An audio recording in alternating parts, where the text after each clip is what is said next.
మేము విద్యార్థులకు మెస్ ఛార్జీలు పెంచినాం, పిల్లలకు ఎసోంటి తగ్లింపులు లేకుండా చూస్తున్నాం అని సర్కారు గొప్ప చెప్పుకుంటున్నది.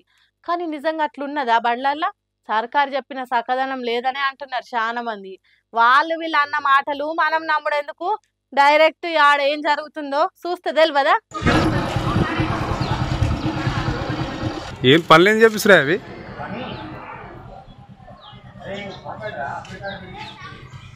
చూసిండ్రా బడిల తాగేతానికి నీళ్లు లేకపోవడంతోని పిల్లలు ఎట్లా క్యాన్లు మోసుకొని వస్తున్నారో. మినరల్ వాటర్ ప్లాంట్ నుంచి పాటలు పడుకుంటా భుజాల మీద ఎత్తుకొని ఎండలను నడుస్తున్నారు.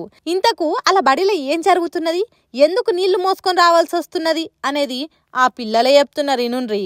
నా పేరు కే రమన్, నేను బెంగళూరు మోడల్ స్కూల్లో చదువుతున్నాను. ఇక్కడ వాటర్ ఫెసిలిటీ అనేది చాలా తక్కువగా ఉంది. అసలు వాటర్ వస్తలేదు, కృష్ణ వాటర్ సప్లై అసలు లేదు. ప్రభుత్వం మమ్మల్ని అసలు పట్టించుకోవట్లేదు. దయచేసి మాకు నీళ్ళు ప్రొవైడ్ చేయాలని క్లాస్ రూమ్లో మనిషికి ₹2 వేసుకొని వాటర్ క్యాన్ బయట నుంచి తెచ్చుకొని మా క్లాస్లో పెట్టుకొని తాగుతున్నారు. అయినా కానీ నాకు వాటర్ క్యాన్ సరిపోతలేదు. ప్రభుత్వం మాకు వాటర్ సప్లై ఇవ్వాలని కోరుతున్నాను. ఇన్నరా పుస్తకాలు పట్టి చదువుకునే పిల్లలే ఒక్కొక్క రూపాయి జమ చేసుకుని క్యాన్ వాటర్ కొనుక్కొని తెచ్చుకుంటున్నారట.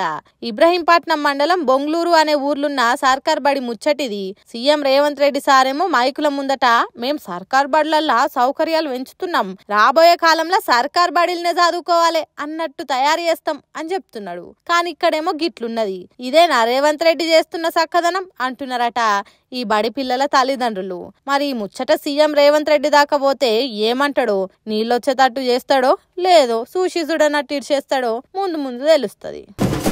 కేసీఆర్ అసెంబ్లీకి వస్తలేడు, రాష్ట్రంలో ప్రతిపక్ష లీడర్ ఉన్నట్టా లేనట్టా అని కాంగ్రెస్ పార్టీలు అంటున్నారు కదా.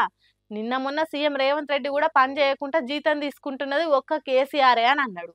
కాబట్టి అందరు నోర్లు మూపించేటానికో ఏమో కేసీఆర్ ఎమ్మెల్యే అందరితోని మీటింగ్ పెట్టిండు.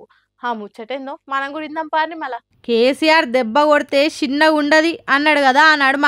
హాగో అట్లనే ఆవేశంలో కొట్టిన దెబ్బ కంటే ఆగి ఆగి కొట్టే దెబ్బకు దిమ్మ తిరిగి మైండ్ బ్లాక్ అవుతుంది అన్నట్టు. ఇన్ని రోజులు కాంగ్రెస్ సర్కార్ పనితనం చూసిన కేసీఆర్ అన్ని తీర్ల అస్త్రాలు తయారు చేసుకున్నట్టేగా అనిపిస్తున్నదట. ఎప్పుడు అసెంబ్లీ సమావేశాలు పెట్టినా వెనకడుగు వేసే ప్రసక్తే లేదు. సర్కార్ను ఇరుకున పెట్టేందుకు తయారుండుండ్రి అని బీఆర్ఎస్ పార్టీ ఎమ్మెల్యేలతోని మీటింగ్ పెట్టి ఎత్తుకు పై ఎత్తులు ఎట్లెయ్యాలి అని నూరి పోసిండట ఎమ్మెల్యేలకు. రైతులు సర్కార్ ఆదుకుంటదని ఆశ కొద్ది పెట్టుకున్న నాట్లు తెలంగాణలో ఎందుకు ఎండిపోతున్నాయి? సర్కార్ బడులల్లా పిల్లల ఫుడ్ పాయిజన్, హైడ్రా పేరుతోని పేదోళ్ళ ఇండ్లు కూలగొట్టుడు, కులగణన సర్వే తప్పు అనే ముచ్చట్లు, ఎస్ఎల్బీసీ కూలీలను బయటకు తీయకపోవడు, ఊర్ల పొంటి మంచినీళ్ళ కరువు, ఈసోంటి బొచ్చడు ముచ్చట్ల మీద 3 గంటలు ఎమ్మెల్యేలతోని మాట్లాడిండట. సర్కార్ను ముప్పు తిప్పల పెట్టి 3 షర్ల నీళ్లు దాపిచ్చే ప్లానింగ్లు చెప్పిండట.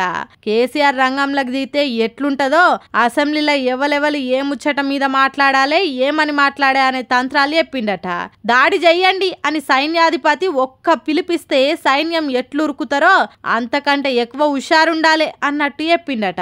మరి చూడాలి సర్కారు ఎప్పుడు అసెంబ్లీ మొదలు పెడుతుంది, మొదలైనా అసెంబ్లీ ఎట్లుంటది, కేసీఆర్ వస్తే ఎట్లుంటది అనేది ముందు ముందు తెలుస్తుంది.